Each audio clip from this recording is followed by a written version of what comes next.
ne ga bayinsa. Idan mutum ya ga alamun mutuwa sun bayyana gare shi, ba zai yi bayan mutum ya riga ya mutu kuma ya ce wasiya ba. Da haka idan mutum ya ga duk wasu alamun mutuwa sun bayyana kuma akwai abin da ya kamata ya rubuta na wasiya, Allah ya ce ya rubuta. To shine Allah ya ce kutiba alaikum, an farlanta muku ya ku al'ummar musulmai, ya ku muminai, ya ku al'ummar manzon Allah sallallahu alaihi wasallam, an rubuta muku, an farlanta muku idza hadara ahadakumul maut. Allah ya ce idan alamun mutuwa suka bayyana ga wani a cikin ku, shi rashin lafiya yake yi ko hadari yayi ko a jikinsa ne fara jin cewa fa mutuwa zai yi, to Allah ya ce idan ya ji wannan, in taraka khairan, Allah ya ce idan har ya san akwai dukiya da ya bari, wannan dukiyar malamai suka ce ya zan dukiyar tana da yawa, to Allah ya ce idan ya bar dukiya, alwasiyatu lil walidain, to yi wasiya ga iyayensa, mamarsa da ta haife shi da mahaifinsu da ya haife su, Allah ya ce yi wasiya gare su cewa a cikin dukiyata a ba wa babana kaza, a ba wa mahaifiyata kaza. Wal aqrabain, sannan kuma makusantansa, danginsa na jiki, Allah ya ce shi ma yi wasiya kan wani kanina uwa ɗaya uba ɗaya a bashi kaza, kanwata uwa ɗaya uba ɗaya a bata kaza, wana uba ɗaya a bashi kaza. Makusantansa duk yi wasiyan abin da za a ba su cikin dukiyarsa. Amma sai Allah ya ce bil ma'ruf, yayi wannan wasiyar ta hanyar da ya dace da shari'a, kada yayi abin da ya saba wa shari'a. Abin da ya dace a shari'a shi zai, in ya kauce yayi zalunci. Allah sai ya ce haqqan 'alal muttaqin, yin haka din haƙƙi ne akan bayin Allah masu kiyaye dokokin Allah. Da aka yi wannan abin haƙƙi ne a kansa, amma idan ya zama mai kiyaye dokar Allah, wanda bai kiyaye dokar Allah, Allah ce ba lalle su ba dama. Amma idan mutum na so ya rabu da Allah lafiya, ya sauki haƙoƙin Allah da haƙoƙin bayi makusanta da ke kan shi, Allah ya so yi wannan wasiyar. To sai Allah madauki sarki ya ce idan yanzu za a yi wasiyar, akwai da ya kamata a rubuta wasiyar a ba wa ya rike, saboda shi wannan mutum ai mutuwa zai yi. Akwai da ya kamata ya ba ya rike, kuma ana so son samu a nemo shaidu su zo lokacin da za a rubuta wasiyar, saboda idan wani ya manta, wani tunatar da wani. Idan kuma ana tunanin wannan wanda aka rubuta aka bashi bayan mutuwar shi mamacin wannan zai yi zalunci, to ya zama wasu shaidu suna nan ganin su ya hana shi zaluncin. To sai Allah ya ce faman baddalahu, dukkan wanda aka bashi wasiya, an bashi wasiya na idan na mutu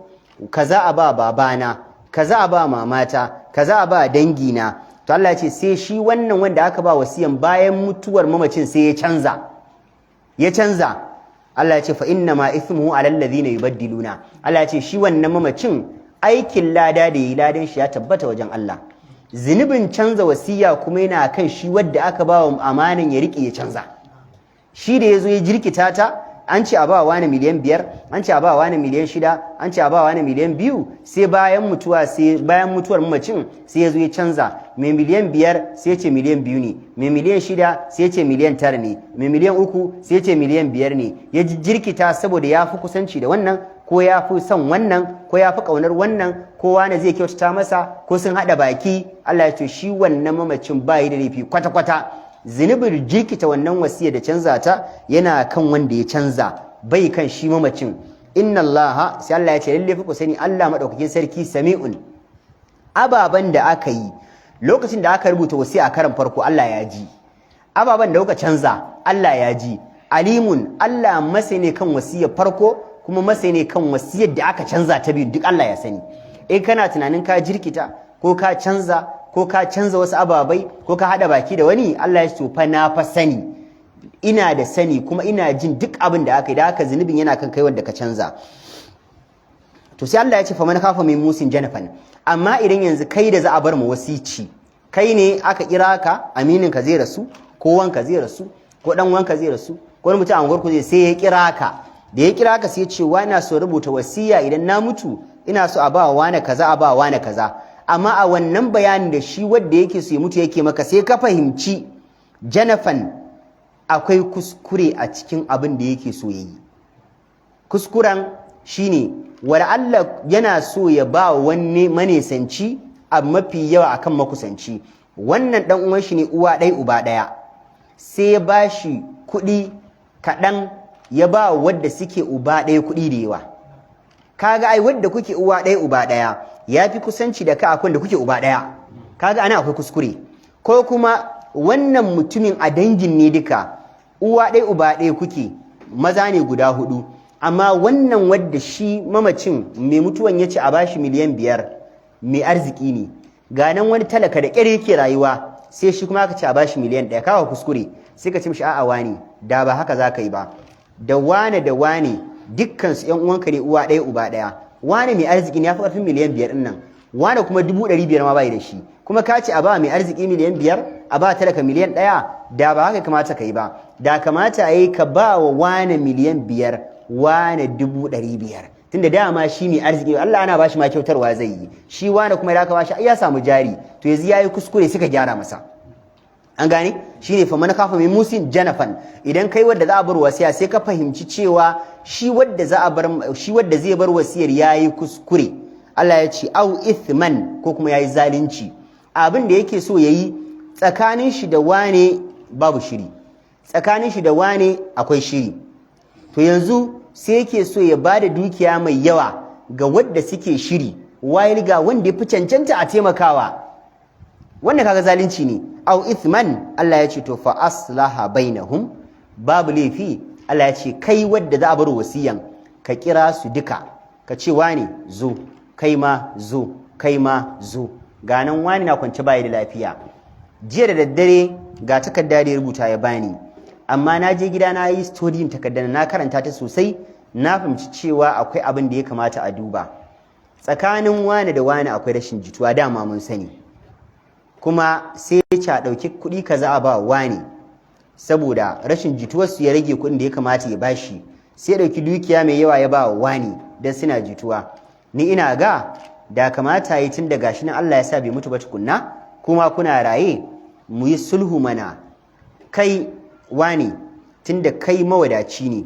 abin da ya ce a baka ɗin ka bar shi a ba wa wani mana, shi kuma abin da za a bashi ka karɓa mana, kai kuma wani duk da dukiyarka ce tunda tsakaninku babu shiri, yanzu wani abu ne kake so kai na lada, ba wani abu ne da kake so kai na bakanta masa rai ba, kai da wala Allah kana tunanin ma barin duniya zaka yi, ya kata ka bar duniya tsakaninka da shi babu komai, ka yafe masa, maganan ta wuce, wannan abin da kace a bashin bari a juya a ba wani, kai sulhu tsakanin su na abin da yace a bayar din ka yaggyara. Allah ya ce idan kai haka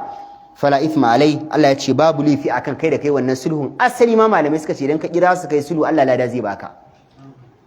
dan an rubuta wasiyar da kurakurai ko da matsala, Allah ya ce idan ka zo kai sulhu to ba ka da laifi, ko da an jujjuya an caccanza a wajen, ya ce to ba matsala, yanzu wani tun da ka nuna min abin da nayi akwai zalunci, kai me kake ganin ya dace? Sai ka ce to ni abin nake gani, kai dai dukiyarka ba cewa kai ka ci da miliyan 10 ba ma yan uwanka, kai yanzu ka cire bakinka, ni ka bani da su. Sai ce to na barka, sai ce ku kuma ku zo mu fita, sai ku fite ka ce to wani za a baka miliyan 8, ka fi karfin miliyan 8, kai za a baka miliyan 8 kai afwan tun da baka da shi, kai kuma ka fi karfin miliyan 8 bari a baka miliyan 2, ya zama dai ka dan samu wani abu kai ma, ko da ba komai za ka dan yi wani yan sadakoki da shi, kuma kana tuna cewa dai ba a hana ka ba, ku fita. Sai ce ku je ku sulhunta, sai ku fita kai musu sulhu, ka gyara tsakanin su, aka na yadda a ba matsala, ai dan uwana ne, dama ni ban da matsala da shi fa, shi mara lafiyan ne yake da matsala da shi, ni ban da wani matsala da shi, ba matsala, a bashi 8 din, ni a bani 2 sa shi, ni a bashi 8 ina. Idan kai wannan Allah ya ce to ba ka da laifi, kaga asalin wannan gyaran shi mamacin ne ya ce ku je ku yi abin da ya dace,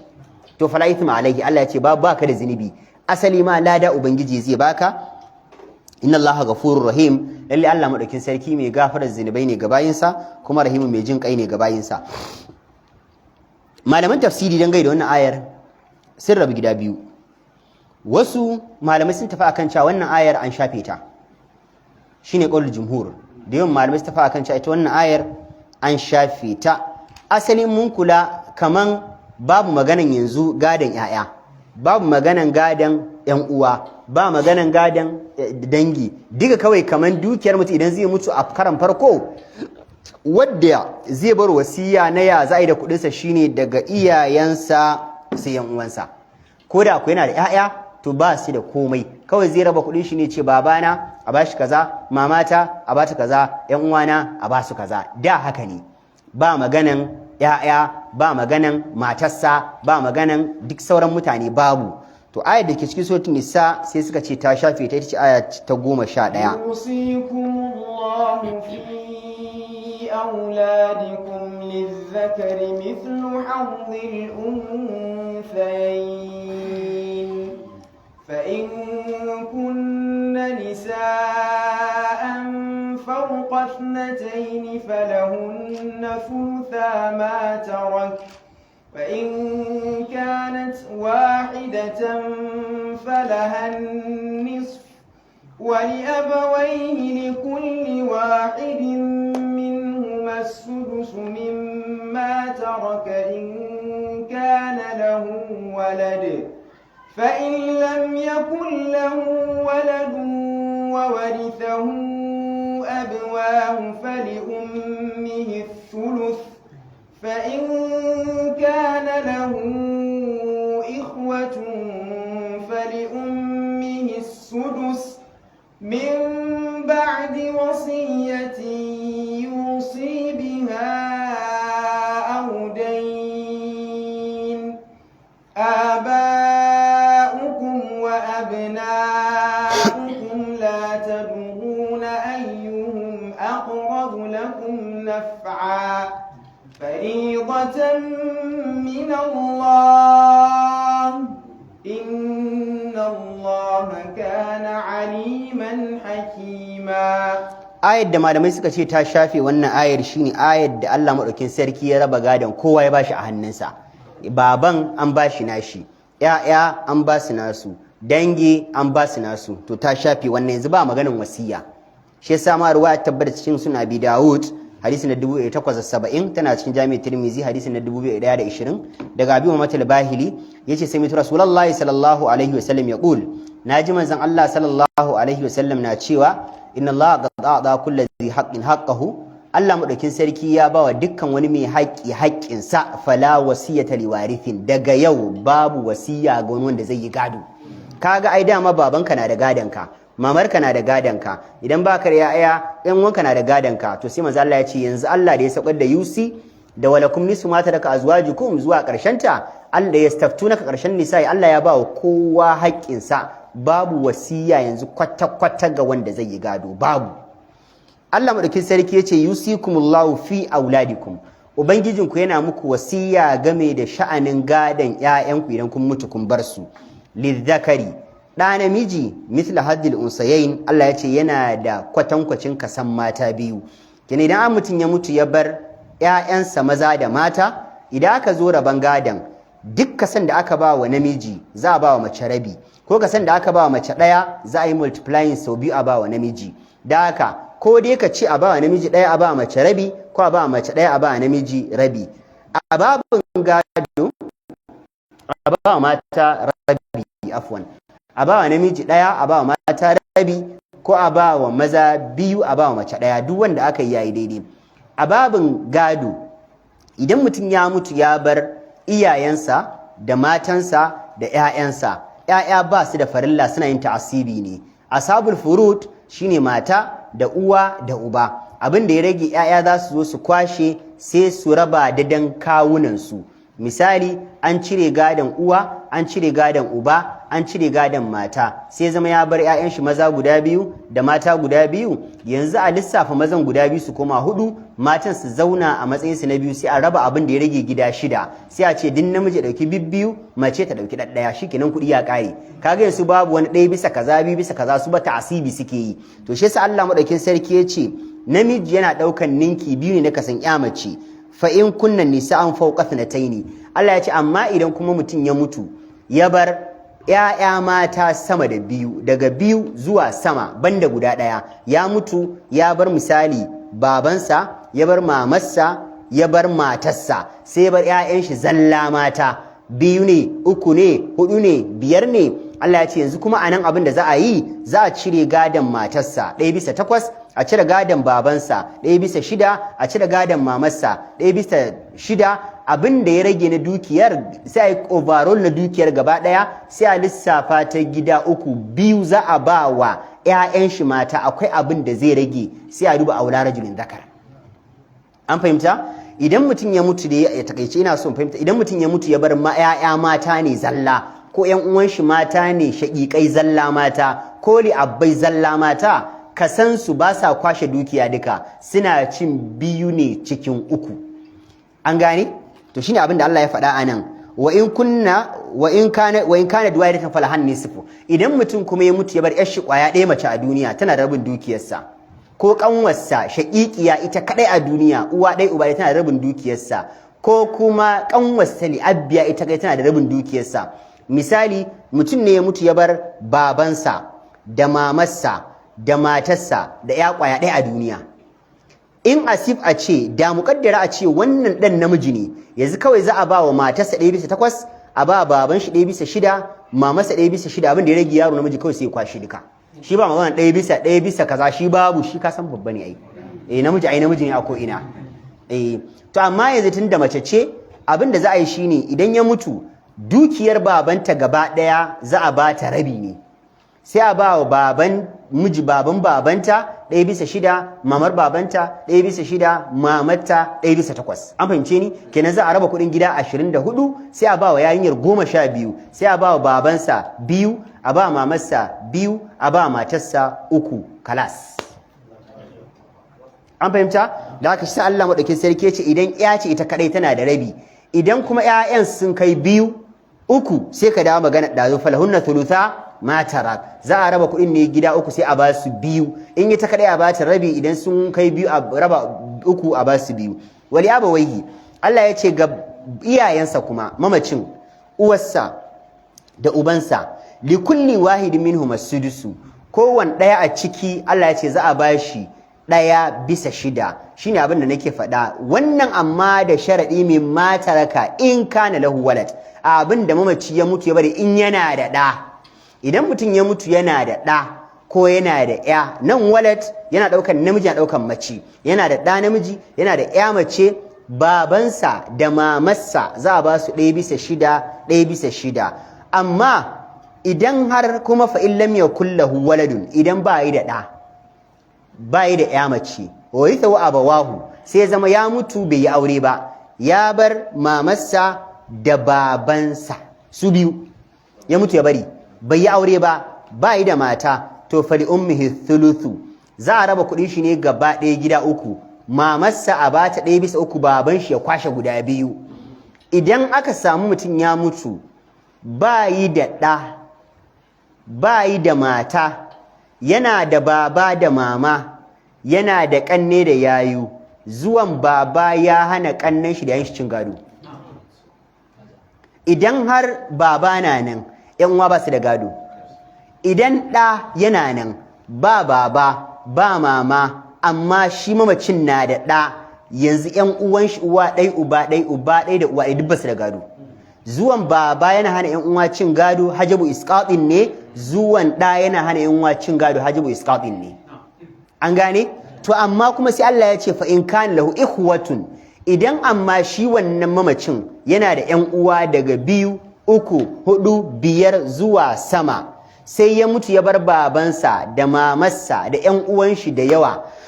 Yanzu a nan ba maganan a raba kuɗin 3 bane, a ba mamarsa 1 a ba baban shi, a'a, saboda ɗawainiyar baban na ‘yan uwan mamacin wanda ya mutu ya bari yana da yawa akan baban, to sai Allah madaukin sarki ce fali ummihi sudusu. To yanzu ba sai an gaya maka fali abuhul khumusu, a'a, automatically baban za a raba a bashi 5/6, mama a bata 1/6. Idan dan uwa ɗaya ne ko ba da dan uwa, baba zai dauki 2, mama ta dauki 1. Idan yan uwa sun kai 2, 3, 4, 5, kaga ɗawainiyan baba na yan uwan yana da yawa, to yanzu a raba kuɗin gida 6, a ba mama 1, a ba wa baba 5, saboda yan uwan mamacin suna da yawa. Mala Ibrahim, tafsiri muke da amma ba fiqhu muke ba. To sai Allah madaukin sarki ya ce min ba'di wasiyatin yusi biha aw dain. Amma wannan Allah ya ce kafin a zo a fara maganan gado, sai fa an zo an duba shin wannan mamacin ya bar wasiya ko kuma ya bar bashi. Anan ubangiji ya fara kawo min ba'di wasiyatin yusi biha aw dainin, bayan wasiya bayan bashi, amma bashi ake fara cirewa kafin a zo maganan wasiya. Abin da yasa ubangiji ya fara maganan wasiya saboda sakacin da mutane suke da wasiya, suna damuwa da bashi sai amma ba sa damuwa da wasiya, sai Allah ya fara kawo wasiya rage calling attention din mu. Allah ya ce aba'akum wa abna'akum, tsakanin ƴaƴanku da iyayenku, da Allah ya ce idan kun mutu nace a ba baba kaza, a ba mama kaza a ba wa ɗa kaza Allah ya ce la tadruna ba ku sani ba ayyuhum aqrabu lakum naf'a waye yafi kusancin amfanarwa gare ku zai yi ka mutu wallahi yanka su maka wakafi babanka ya ma wakafi zai yi ka mutu babanka ya ki maka wakafi a yanka su ma wakafi shi yasa Allah ya ce to ba ku san wa zai muku amfani sa nace a basu wannan dukiyar faridatan min Allah Allah ya ce wannan wajibi ne farilla ne wajibi daga Allah inna Allah kana aliman hakima lalle Allah madaukakin sarki ya kasance mai cikakken sani ne kuma mai hikima cikin abin da yake yi idan mun kula a wannan ayar babu wanda Allah bai saka ba Allah ya saka baba ya saka mama kamar da yake cikin nan kutiba alaikum idha hadara alaikum al-maut in taraka al-wasiyatu lil walidain an saka iyaye a wani ayar yusi an saka yan uwa saboda idan baba ya gado ko da baba su direct ba ai baba zai ba su an gane kenan kaga sun ci abin indirect anan babu yaya an saka yaya anan an fahimce ni ya zama wannan ayar sai suka ce ta shafe gaba ɗaya wannan ayar da muke karantawa da ke cikin suratul baqara wasu malamai suka ce a'a ayar ba a goge ta ba ayar yusikumullahu ta nisa aya ta 11 tana nan baqara aya ta 80 tana nan kowace tana nan tana aikin ta abinda ubangiji ya mana ishara a nan shine idan aka zo raban gado asali yan uwa ba su da gado in kana da ɗa yan uwa ba su da gado idan kana da baba to shine Allah madaukin sarki sai ya ce kutiba alaikum an farlanta muku idza hadar ahadakumul maut idan ɗayan ku yazo mutuwa in taraka khairan in ya bar dukiya alkhair anan alqasim yace dukiya mai yawa banda dukiya kadan alwasitul walidain yayi wasiya ga iyayensa kenan ba laifi kamin ya mutu sai ya ce to a dukiyata na sani babana na da gado mamata na da gado amma sun sha wahala matuƙa a kaina da haka na bar miliyan 30 ne a ɗauki miliyan 4 a ba babana a ɗauki miliyan 3 a ba mamata miliyan nawa 7 sai ce to kuma na sani ina da mata kuma tana da ɗaya ko tana da ƴa ƴan uwana ba su da gado amma kuma da su muka yi wahalan tara kuɗin kamar wane da wane da wane a shagona tare muke da su da haka a cikin dukiyata kafin a raba gado na dan uwana wani da muke shago tare da shi a bashi miliyan 2 dan uwana wani a bashi miliyan 1 a dauki miliyan 2 a raba wa sauran yan uwana su kuma abin da ya rage sai a raba gado suka ce jaiz matakar bai wuce 1/3 dukiyarsa ba kaga kenan ayar UC na nan ita ma wannan na nan amma ita wannan ba za ta zo ta aiki ba sai lokacin da dukiya ta zantana da yawa ka raba dan wani dubun ka ɗaruruwa kada ka ci a ba wani yan uwanka kuɗi ka bari yayanka kawai su gaji malam an gane dan Abbas ya ce da asali da idan mutum zai mutu kafin Allah ya saukar da ayar gado idan mutum zai mutu asali da ko kana da 'ya'ya kana da mata kana da ƴan uwa kana da kowa idan ka mutu gaba ɗaya dukiyarka da mamarka da babanka ne za su raba wallahi man bukar akwai damuwa ai matarka ba ta da gado ƴaƴanka ba su da gado kowanka bai da gado kawai babanka da mamarka ne kawai da za su kwashe to sai Allah madaukin sarki ya saukar da ayar farko cewa ai su ƴan uwa ma ai da su aka sha wahala wala Allah wajen tara dukiyar ko kuma a zo ana taraban kuɗi baba da mama so suna ta kasafi suna kallo sai Allah ya ce idan mutum zai mutu yayi wasiya ya ce a bawa babansa da mamarsa da ƴan uwansa tunda da babu wannan kofar wasiyan da kawai daga ka mutu babanka da mamarka ne su kwashe kuɗin amma sai Allah ya ce to yanzu a sako ƴan uwa ciki kai idan zaka mutu kai wasiya ma babanka da mamarka da danginka kaga ubangiji yana bin abin ne mataki saboda a zamanin da ƴan uwanka su suna ganin sun fi kusanci da kai akan ƴaƴanka da ka haifa a da haka ne dan uwanka uwa ɗaya uba ɗaya gani yake ya fi haƙƙi da dukiyarka akan ɗan da ka tsugunna ka haifa to sai Allah ya ce to tunda abin yana da zafi a ba wa mama da baba tunda sun yarda da mama da baba dama suna da yanci a dukiyar tunda suka haife ka ƴan uwa da suke ganin sun fi kowa yanci sai Allah ya ce ayi wasiya su ma a ba su kaga yanzu an yi solving case ƴan uwa da suke ganin ba a ba su komai can daga baya hankali ya kwanta sai Allah ya sako yaya ma a ciki wanda da ba a ba su kun kula da UC ta zo sai aka sako ƴan uwa aka sako yaya can Allah sai ya ce kai wala kun misfatarka azwajikum mata ma sai aka sako su abin mataki mataki yazo da ayar bakara ta zo ta sai ayar nisa aya ta 11 ta zo sai ayar nisa aya ta 12 ta zo sai istaftuna aya ta karshe ta zo kina abin ne ubangiji ya bi shi mataki mataki dan idan a karan farko Allah ya ce a raba dukiya a bawa ƴaƴa da iyaye da waye laraba ba saba da abin ba za su ga abin wani bambara kai hakan nan kamar yadda ka san haramta giya sai aka babu mataki abin da suka saba sai aka ci to ku yi amma in za ku yin iyaye a musu wasiya can sai aka ce a sako ƴan uwa ma su ma aka sako su can sai Allah ya ce an sako ƴaƴa ma aka sako su can sai Allah ya ce an sako ƴan uwa ma aka sako su can Allah ya ce an sako kalala ma aka sako ta kun gane karatun hankali ubangiji ya dinga sakowa wadda da babu su a gado hadisi ya tabbata cikin sahih bukhari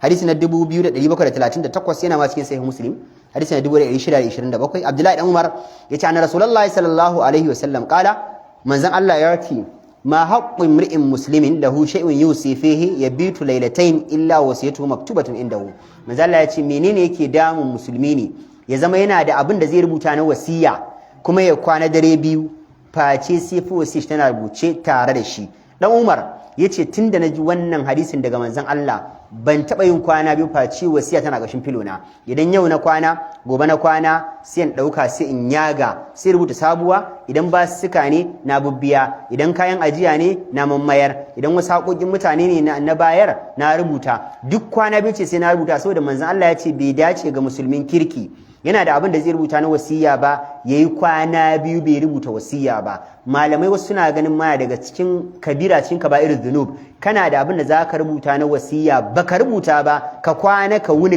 wuni suka ce ka saba wa Allah saboda idan akwai haƙoƙin mutane akan ka baka rubuta ba ba a sani ba idan ka mutu ya za a samu haƙoƙin mutane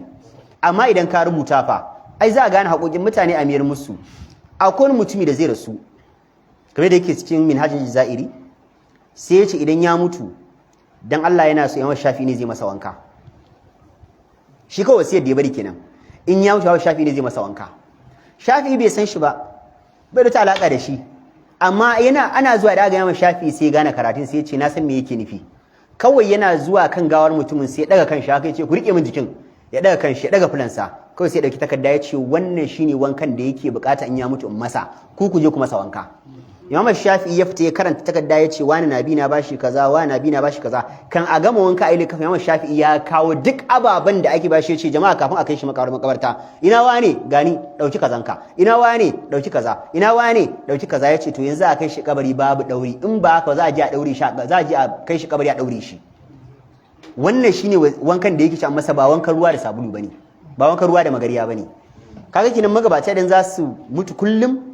za ka samu ƙashin filansu da wasiyyarsu musamman idan akwai abin da ake bukata na ka rubuta din ya kamata ka rubuta haƙoƙin mutane a kanka ko haƙoƙin mutane a hannunka ibn hajar a cikin fatul bari yake sharhin wannan hadisin yace wasiyatul kafir jaizun wasiyar kafiri ya halatta jumlatan yace malamai duk sun tafi akan cewa wasiyar kafiri ta halatta saboda ai in ana maganan wasiya ana maganan haƙƙin mutane da ke hannunka da haƙoƙinka da ke hannun mutane ne da haka mene za a ce dan kafi ya rubuta a ce bai halatta ba ai ba wani abu ne da ya shafi aya abin nan lada ko rashin lada ba kai dai musulmi ka rubuta kana lada amma shi bai da ladar rubuta amma haƙoƙin mutane ba zai salwanta ba sannan akwai maganar da malamai suka ce wannan ayar tana kamanceceniya da wa idza hadara al-qismata ulul qurba wal yatama wal masakinu farzuquhum minhu wa qul lahum qawlan ma'rufa kaga sai Allah ya ce idza hadal qismata ulul qurba idan har aka zo raban gadanka sai ya zama kai da kaga alamun mutuwa ya kamata ka rubuta wasiya ma ƴan uwanka a dukiyarka a basu kaza tunda ba su da gado saboda babanka na nan ko kana da ɗa ƴan uwanka ba su da gado to sai baka rubuta ba musulunci ya ba wa alƙali ya ba wa malami ya ba wa mazauna rabon gadan dama na idan za a fara rabon gadan in taraka khaira sai ta dawo in ka bar dukiya da yawa to sai su ce to yanzu kafin mu fara rabon gadan an gama hada kadarori an gama hada kuɗaɗe an yi total jimilla everything miliyan 500 sai a ce to a nan layin yake ganin gidan shi to masha Allah shi mai rabo sai tambaya ni yana da 'yan uwa ai da ka gan mun nan sai a ce wancan da wancan da wancan da wancan da wancan ai duka uwarsu ɗaya ubansu ɗaya Allahu akbar kai Allahu akbar sun zo jaraban gadin dan uwansu ai da wani da wani da wani kuma ubansu ɗaya ayya masha Allah ai da wannan da wannan da wannan kuma uwarsu ɗaya ayya Allahu akbar sai shi mai raban gado ya ce to ina baban shi sai ce gani ina mamarsa ni ma gani tsohuwa ina ƴaƴansa mu ma ga mu ina matarsa ita ma gata ce to Allah madaukin sarki ya ce idan aka zo raban gado idan dangi makusanta sun zo Allah ya ce a dan san musu wani abu asali da ya rubuta wasiya da bata wuce 1/3 dukiyarsa ba da ba mu da wannan maganar ma kawai wasiya za mu ɗauka mu wanzar amma tun da bai rubuta wasiya ba mu musulunci ya ce idan ƴan uwa sun zo mu dan san musu wani abu ku a tsakaninku nawa kuke ganin kun yi ittifaki a cire a cikin miliyan 500 a san musu su tafiyar su kafin a fara raban gado ce to a cire miliyan 5 a ban yadda ba na ka shi kake yi wa na ka ce a'a ne na ka suka yi ce ai kaɗan ne ai nawa za a cire in kai ne a miliyan 500 nawa za a ba kannan ka uwa ɗaya kannan baban ka uwa ɗaya uba ɗaya la haula wala quwwata amma wanda ya san zai iya ce a bada miliyan 100 daga hannun gani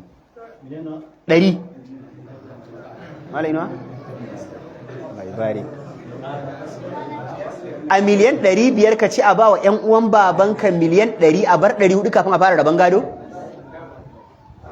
za ka iya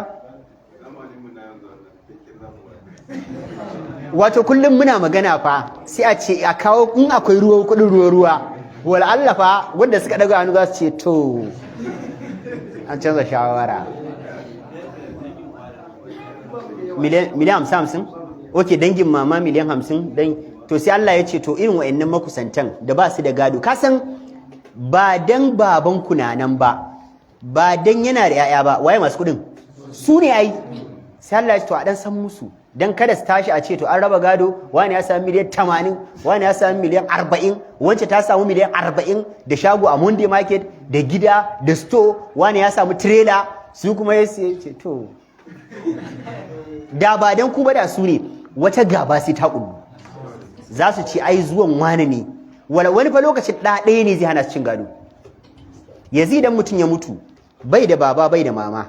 daga matarsa sai ɗansa ƙwaya ɗaya ya bar miliyan 500 in bai bar wasiya ba a san wa ƴan uwa kai ba daga an ba wa mamar yaron 1/8 in an raba kuɗin gida 8 yanzu ka kaddara miliyan 800 ya bari za a ba mamar yaron miliyan 100 ne yaron a bashi miliyan 700 ba kai kana ga wannan yayin baban nashi ya isa wata ce ina ga yarinya zan yi aure zai bai tambaya na to ka gani ma kidnappers zai tura musu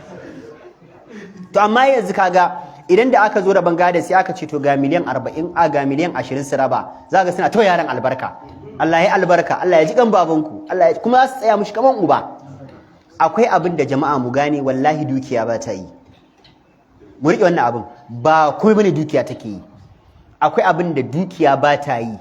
ba yayan babanka duk kudinka akwai abin da ba za ka iya ba sai ya ji ya tsaya maka kun yadda to shi yasa musulunci covering duk wasu gaps inda za a samu damuwa to sai Allah ya ce sannan idan aka zo sai shi mai raban sai ce to wannan gidan gaban mu gidan waye sai a ce a gidan wani mutum yana da okay to shikenan gidan gaba fa gidan wani mutum ne ya rasu yaran shi kaza to nan fa sai a duba makusanta a ce nan gidan fa a ce ba maraya can fa ai saboda za a ji cewa wani ya sami miliyan kaza wani miliyan kaza kun gane ai to sai Allah ya ce wal yatama marayin anguwa a ce to wannan aika gidan wani a ce a siya marayin nan abinci a biya musu kuɗin makaranta za su albarka ko ba su albarka ba za su albarka wani masakin Allah ya ce a duba mutanen anguwa sai shi mai rabon ya ce to wannan gidan me sanar baban sai a ce Allah sai danyen kaya ne kuma da kafa yake tafiya gambo da kafa yake dawa saboda jari shi kwata bai wuce 5,000 ba sai shi mai rabon ya ce to ku kira shi sai ce ku mai magada kun amince za mu ba shi 500 da jari kun ga makwabcin babanku ne lokacin da babanku bai da lafiya da ya ihu da daddare shi ya fara tsallakowa ya taimaka babanku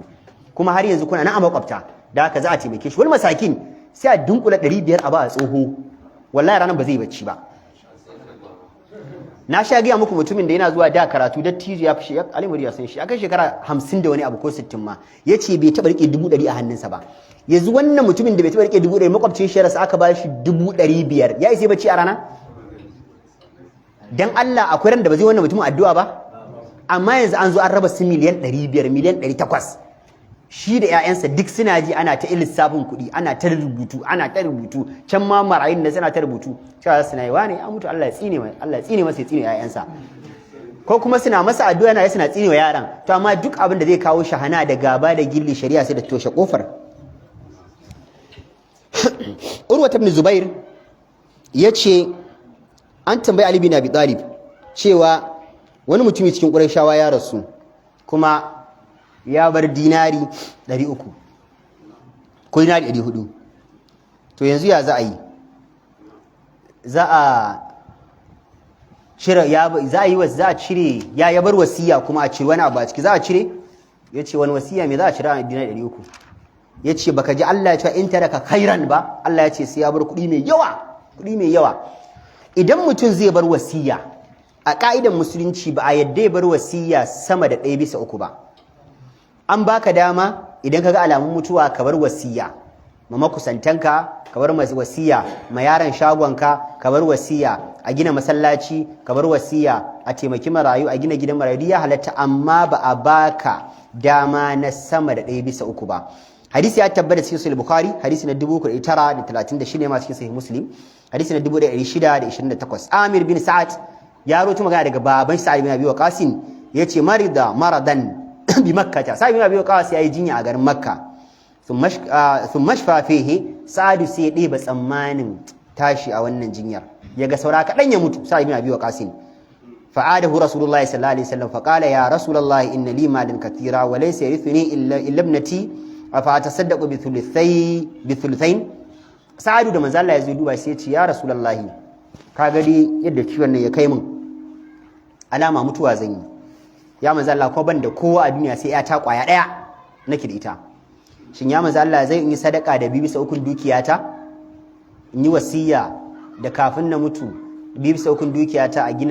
gyara makarata a bawa musulmi ai kaza? Qala la, annabi ce a'a. Qala fa bi shatr, yace ya manzo Allah to rabi fa? Qala la, annabi ce a'a. Qala fa bi thuluthi, yace ya manzo Allah to 1/3 ban yi wasiya kafin a raba gado na? Qala, annabi sai ce athuluthu wa thuluthu kathir. Manzo Allah sai ce 1/3 fa yana da yawa. Da wannan sai malamai suka ce da manzo Allah ya ce fa thuluthu wa thuluthu kathir, ba a so a babun wasiya ka wuce 1/3. In ka wuce 1/3 za a zabtare sauran a dawo da wasiyar 1/3. Mutum ne zai rasu ya ce idan ya rasu a duke shi a ɗauki miliyan 300 a gina masallaci da makaranta waƙafinsa, Allah ya kai masa ladan. Da ya mutu aka zo lissafin dukiya sai aka ga gaba ɗaya dukiyar miliyan 600 ce. Kaga shi ya ba da wasiyar ayo sai da nawa? Rabi. To yanzu a dawo da wasiyar ta dawo miliyan 200, 1/3 sai a gina waƙafin miliyan 200, miliyan 400 a bari magada su gada. An fahimta? Akwai ruwayar da ke cikin Bukhari daga Abdullahi dan Abbas, hadisi na 2740, yace dan Abbas yace lo annan nasa raddu min ath-thuluth ila ar-rubu'i fa inna rasulullahi qala ath-thuluth wa ath-thuluthu kathir. Dan Abbas yace da ma a ce mutane za su bar wasiyar 1/3 mana su koma 1/4 ai da yafi, saboda manzon Allah ya ce ath-thuluthu wa ath-thuluthu kathir. 1/3 ma fa da yawa, shi ma fa da yawa. Imam an-Nawawi a cikin sharhin da ya Sahih Muslim ya kawo ruwaya daga Abubakar Siddiq yace shi abin da yafi so a rayuwarsa idan mutum zai bar wasiya yayi wasiyar 1/5 din dukiyarsa, dan manzo Allah ya ce 1/3 da yawa. Yace kuma yadda mutum yayi baya da wasiyarsa yadda yake ƙara samun lada. Kenan wanda yayi wasiya da 1/6 yafi dacewa da sunna akan wanda yayi wasiya da 1/5. Wanda ya 1/7 ya fi dacewa don da ya 1/6. Kana yin baya, kudin magadanka na karuwa, kudin wasiya na yin kaɗan, shi ya fi dacewa. Imam al-Qasimi a cikin Mahasin Ta'awil juzi na 2 shafi na 48 yace dukiyar da ake maganan a bada wasiyar ta Allah ya karba ita ce dukiyar da aka same ta hanya mai kyau. Yace banda dukiyar jagwal. Mutum ne aka bashi permanent secretary a wata ma'aikata, ko yayi commissioner, ko yayi minister, ko yayi gwamna, ko yayi shugaban kasa, yawa wuri kudin al'umma, zai mutu sai ya ce ya bar wasiya miliyan 500 a gina mishi wakafin makaranta da masallaci da gidan marayu da kaza da kaza ya hura usur. inna Allah ta'ala la yaqbalu illa suratul baqara ta 272 laysa alayka hudahum walakinna Allah yahdi man yasha وما تنفقوا من خير فلأنفسكم وما تنفقون إلا ابتغاء وجه الله وما تنفقوا من خير يوفى إليكم وأنتم لا تظلمون الله يتي ليس عليك هداهم يا رسول الله شريد دباي فبايا هننك ba aikinka bane kai kawai sababi ne na samun shiryar su walakin Allah ya hadi man yasha Allah madaukin sarki shine shiryar da wanda ya ga dama cikin bayinsa wa ma tufiqu min khairin fali anfusikum Allah ya ce duk abin da kuka ciyar na dukiya mai yawa fali anfusikum Allah ya ce kan kukawa wa ma tufiquna illa ibtigha wajhillah Allah ya ce kuma duk abin da kuka ciyar ana so ku ciyar da shi dan neman yardan Allah to kai ta ya zaka je ka sato kudin mutane ka ce wai ka ciyar ka nemi yardan Allah mala ya zai yi kudin sata ai bai yi ba ai wa ma tunfiqu min khairin yuwaffa ilaykum wa antum la tuzlamun Allah ya ce duk abin da kuka ciyar na dukiya ta halal Allah ya ce za mu ba ku ladanta idan dukiya ta haram ce fa a Allah ya ce bazan karba ba ballantana in baka lada dama kudin su ka sata kuma ka bayar kace a gina musu makaranta da masallaci hadhihi bid'atuna dat ilaina kayan mu dai aka saya ce aka da mana da shi wallahi ku karba ku gina makaranta ku gina masallaci ku sa sunan shi kangi ne kawai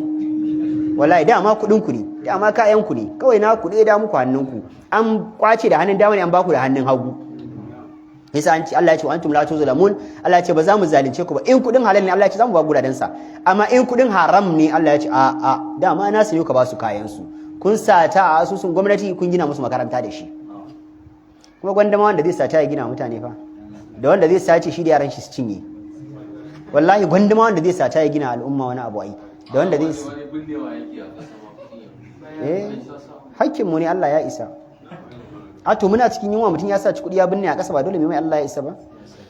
Imam Malik ibn Anas a cikin Muwatta juzu na 2 shafi na 765 yace Malik yake cewa as-sunnatu thabitatu indana Imam Malik yace sunna tabbatacciya a wajen mu mutanen allati lakta ya fafihe wadda mu babu sabani a wajen mu a wajen malaman Madina la tajuzu wasiyatu liwarithin illa an tujiza lahu zalika wasiyatu al-mayyit yace bai halatta mamaci yayi wasiya ga wadda zai yi gado ba kuma ta wanzu sai idan sauran magada sun yadda anan Imam Malik yace ɗazumin ce ya halatta idan mutum ya ga zai mutu yayi wasiya ma danginsa wadda ba su da gado yana da baba yana da mama yana da yaya ɗan wasu ba su da gado muka ce ya halatta da sharadi guda nawa ɗaya kare wuce 1/3 to amma yanzu idan misali baba yayi wasiya ma wani babban ɗansa da zai rasu sai ya ce ni wane ina ba da wasiya kafin a raba gadon ‘ya'yana idan na mutu ɗana babba a ba shi miliyan 10 a ciki saboda da shi muka sha wahalan tara kuɗin nan a shago ya kamata in yaye shi ban kai ga yaye shi ga mutuwa ta zo da haka ina ba da wasiya a ba shi kaza ba za a ba shi ba amma idan ‘yan uwan shi gaba ɗaya suka ce mun amince to sai a ba shi za a ba shi miliyan 10 kuma a sake raba gadon tare da shi kun gane bambancin idan wanda baya cikin gado ne aka ba da wasiya za a wanzar a abin da bai exceeding 1/3 ba idan ya ba da wasiya ma wanda yana cikin magada to shi yanzu implementation sai idan sauran magada sun yadda kuma shi ma ya zama bai wuce 1/3 ba Allah ya sa an fahimce ni Imam al-Qasimi yace shi yana fahimtar wannan ayar da ayar yusikumullahu da walakum da yastaftunaka yace kamar suna fassara junan su ne kawai ma in ku kula da abin da na kawo dazu muka ce wannan aya ce ta fara zuwa sai wannan ta zo kun kula yace kamar suna fassara junan su ne ma kawai babu wani magana wata ta shafe wata a yace duk babu wannan kowace na fassara kowace ne amma iyayen shi arna ne kuma sai ya ga zai mutu. A ƙa'idar musulunci kaga manzo Allah sallallahu alaihi wasallam ya ce babu gadayya tsakanin musulmi da kafiri. Kafiri bai gadan musulmi, musulmi bai gadan kafiri ko? To, amma yanzu gashi zai mutu. Shi ma musulunta yayi. Baban shi arni, mamarsa arniya. Imam al-Qasim Maraghi al-Misri yace wannan ayar za ta yi aiki akan shi. Kutiba alaikum idza hadara ahadakum al-maut in taraka khairan al-wasiyatu lil walidain wal aqrabin. Yana da ƴan uwa arna, yayyansa arna, babansa arni, mamarsa arniya, amma yana da matarsa musulma, ƴaƴansa musulmai. Kaga babansa mamarsa ƴan wanshi ba su da gado. Yace to wannan ayar za ta zo ta yi aiki. Yace ai dama ubangiji ya ce mu yi mu'amala da su a duniya mu'amala ta kwai. Luqman aya ta 14 zuwa ta 15. الإنسان بوالديه حملته أمه وهنا على وهن وفصاله في عامين أن اشكر لي ولوالديك إلي المصير وإن جاهداك على أن تشرك به ما ليس لي به علم فلا تطعهما وصاحبهما في الدنيا معروفا واتبع سبيل من أناب إلي ثم إلي مرجعكم فأنبئكم